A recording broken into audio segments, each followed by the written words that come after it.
Thinking about a divorce and don't know where to begin? In this video, I'm going to take you through the exact steps, the fees, the forms, the timelines, what to do if your ex doesn't respond. By the end of this video, you'll know exactly what to do, start to finish. But first, if you don't know who I am, my name is Tracy Maloney, aka the Legal Queen on social media. I am also a practicing family law solicitor and have been now for over 20 years. During that time, I've helped so many people with their divorces and even taught them how to do the divorce process themselves.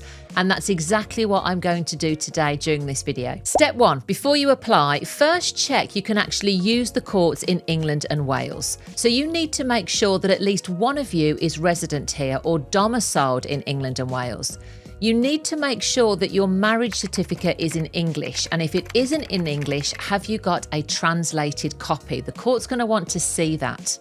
Make sure before you start divorce proceedings that you have been married for a minimum of 1 year. You're going to decide if it's going to be a sole application or a joint application. And finally, you're going to need your spouse's address and their email address. Step 2, the application. You are going to visit the government website and particularly the divorce page of the government website. I've popped that link down below in the description, so you can just click on that. You're going to complete the divorce petition, which is your D8. You're going to make sure that you enter your spouse's details into that divorce petition and you're going to upload it to the court. You will also be asked for the court fee, which is £612.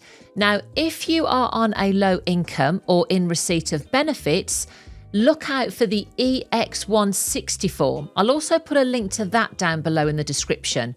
Because if you are in receipt of benefits or on a low income, you may qualify for what we call a fee remission, which means that you haven't got to pay that £612 court fee. You're going to upload your marriage certificate, and that's the next step completed. Step 3, service and acknowledgement. Once you have completed the divorce petition and the court has issued your divorce petition, they are then going to serve your spouse, and they'll usually do this by post and via email. Your spouse then has 14 days to respond to the court and acknowledge the divorce petition. If they ignore the court, then you can ask the court to reserve them, or you can have a process server serve them. You have to make sure that you show the court that your spouse has received the divorce petition.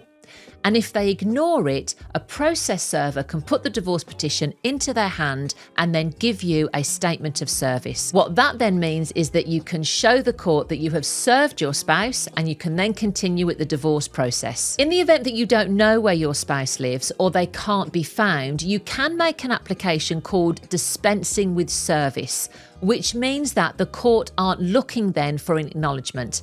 If your application to dispense with service is successful, you won't need your spouse to reply to the court. Step 4, the 20-week reflection period. Once the court is satisfied that your ex has been served the divorce petition or you've dispensed with service, then you have a 20-week waiting period before you can apply for your conditional order.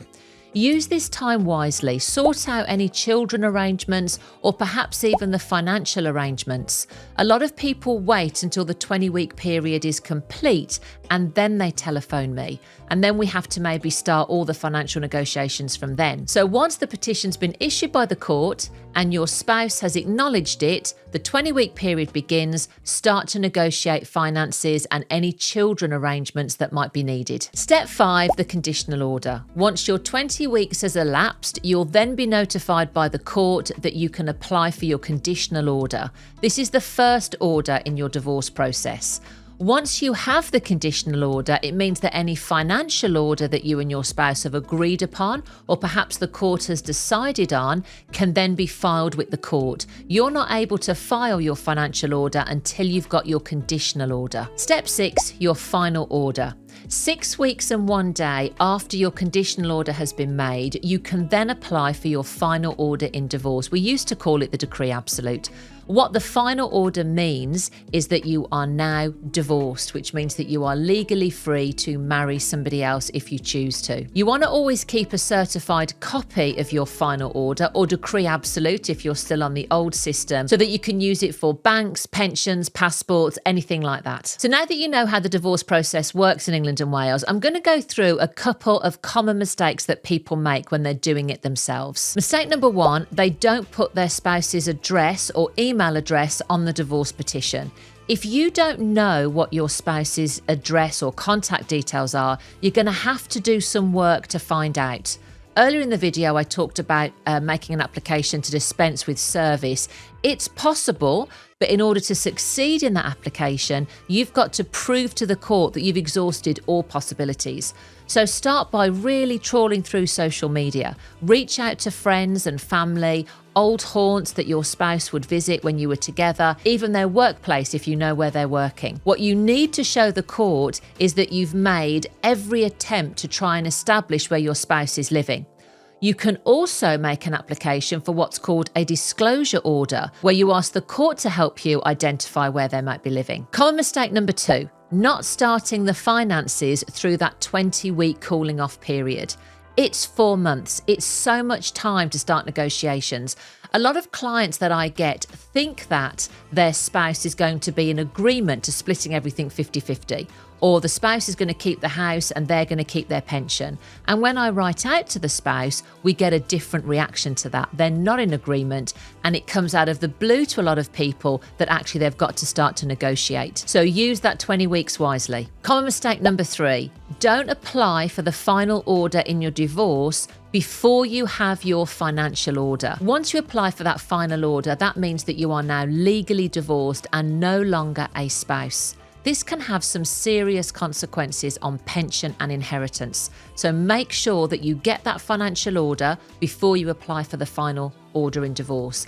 And of course, if you don't have anything to separate between you, you're still going to get a financial order. It will just be a clean break order. So that's the process in England and Wales step-by-step guide. I hope that you found that helpful, guys.